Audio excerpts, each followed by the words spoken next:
Hello दोस्तों, आप सब कैसे हो? मैं ज़रीफ़ अहमद आपका स्वागत करता हूं हमारे यूट्यूब चैनल एग्ज़ाम की तैयारी पर।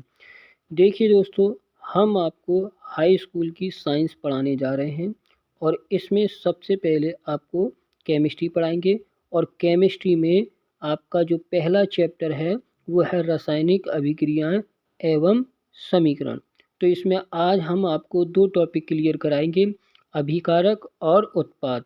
अभिकारक किसे कहते हैं और उत्पाद किसे कहते हैं, और ये पहले चैप्टर का ही पहला लेक्चर है दोस्तों, ध्यान रखना है आपको। तो आइए अभिकारक के बारे में हम पढ़ते हैं दोस्तों। वह पदार्थ जो किसी अभिक्रिया में भाग लेता है, वह पदार्थ जो किसी अभिक्रिया में भाग लेता है, ऐसे पदार्थ को अभिकारक कहते हैं। आप ध्यान से पढ़ना है। वह पदार्थ जो किसी अभिक्रिया में भाग लेता है, ऐसे पदार्थ को अभिकारक कहते हैं। उदाहरण, चाय बनाने के क्रम में जब चीनी, पानी और चाय पत्ती को नहीं मिलाया जाता तब तक वे अभिकारक कहलाते हैं। मेरा कहने का मतलब ये है उदाहरण से कि जब चीनी, चाय पत्ती, दूध को नहीं मिलाया जाता, जब ये अलग अलग रहते हैं तब तक वे क्या कहलाते हैं? अभिकारक कहलाते हैं दोस्तों। तो हम फिर एक बार देख लेते हैं दोस्तों कि वह पदार्थ जो किसी अभिक्रिया में भाग लेता है, ऐसे पदार्थ को अभिकारक कहते हैं। उदाहरण, चाय बनाने के क्रम में जब चीनी, पानी और चाय पत्ती, दूध भी कह सकते हैं, को नहीं मिलाया जाता, ये पॉइंट ध्यान रखना है, नहीं मिलाया जाता है तब तक वे अभिकारक कहलाते हैं दोस्तों। तब तक क्या कहलाते हैं? वे अभिकारक कहलाते हैं। आप जानते हैं कि जब तक चाय, दूध मतलब पत्ती, ठीक है, पत्ती, चीनी, दूध पानी में नहीं मिलाया जाता, इनको नहीं एक बार में ही नहीं मिलाया जाता और अलग अलग रखे हैं, ठीक है, अलग अलग रखे हैं, तब तक वे केवल अभिकारक होंगे। ठीक है, क्या होंगे? अभिकारक होंगे। अब बात आते हैं पदार्थ। तो पदार्थ क्या होता है? यानी कि पदार्थ वस्तुओं को कहते हैं जो हमारे कमरे में या हमारे घर पर तरह तरह की वस्तुएं रखी होती हैं। ठोस भी होती है, उसमें द्रव भी होती है आपकी, और गैस भी होती है। उनको हम क्या कहते हैं? पदार्थ कहते हैं। ध्यान रखना है, पदार्थ क्या होता है? स्थान घेरता है। ठीक है, तो आइए इसका आप एक स्क्रीनशॉट ले लीजिए। देखिए दोस्तों, अगला टॉपिक देखिए दोस्तों। अगला टॉपिक है उत्पाद। अगला टॉपिक हमारा क्या है? उत्पाद। देखिए दोस्तों, अब देखिए उत्पाद के बारे में पढ़ लीजिए। उत्पाद की परिभाषा क्या है?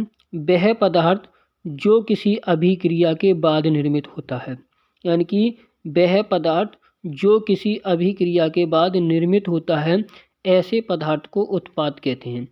मतलब यहाँ पर ये समझिए कि हमारे पास चाय पत्ती, चीनी, ठीक है, ये सारी चीज़ें मिला दी और अभिक्रिया हो गई। अभिक्रिया हो गई और होने के बाद कोई एक नया पदार्थ बना, और वो नया पदार्थ क्या बना? चाय बनी। तब वो क्या बन जाएगा? हमारा उत्पाद बन जाएगा।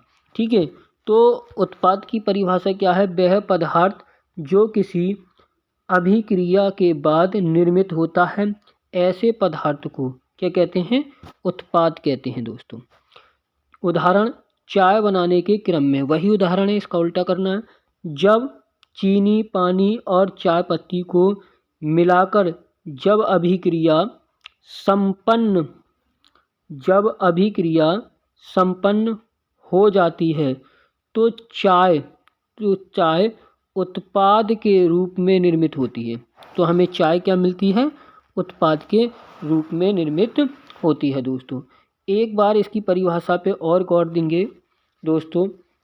उत्पाद की परिभाषा पे फिर मैं बता रहा हूँ, वह पदार्थ जो किसी अभिक्रिया के बाद निर्मित होता है, ऐसे पदार्थ को उत्पाद कहते हैं। उदाहरण, चाय बनाने के क्रम में जब चीनी, पानी और चाय पत्ती, दूध, ठीक है, इनको मिला देते हैं और अभिक्रिया हम शुरू कर देते हैं, यानी कि संपन्न कर देते हैं, तो हमें अभिक्रिया के बाद जो निर्माण होता है यानी कि जो चीज़ बनती है वो चाय बनती है, और वो चाय क्या होती है, हमारी उत्पाद के रूप में निर्मित होती है। तो उसी को ही हम क्या कहते हैं, उत्पाद कहते हैं दोस्तों। तो देखिए दोस्तों, आप इसका स्क्रीनशॉट ले सकते हैं। अगर ये हमारा वीडियो अच्छा लगा हो तो इसे लाइक कीजिए और हमारे चैनल को सब्सक्राइब कीजिए। हमारे चैनल का जो नाम है वो है एग्ज़ाम की तैयारी।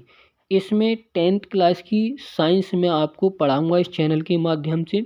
इसमें फ़िज़िक्स भी पढ़ाऊँगा, केमिस्ट्री भी पढ़ाऊँगा और बायोलॉजी भी पढ़ाऊँगा आपको दोस्तों। तो आप थोड़ा सा धैर्य बनाइए, हर लेक्चर हर विषय का डाला जाएगा। आज केमिस्ट्री का डाला है, नेक्स्ट टॉपिक बायोलॉजी का भी डालेंगे, ठीक है, और फिर उसके बाद फिजिक्स का भी डालेंगे। तो आपको अगर ये वीडियो अच्छा लगा हो तो इसको चैनल को सब्सक्राइब कीजिए और लाइक कीजिए। थैंक यू, धन्यवाद।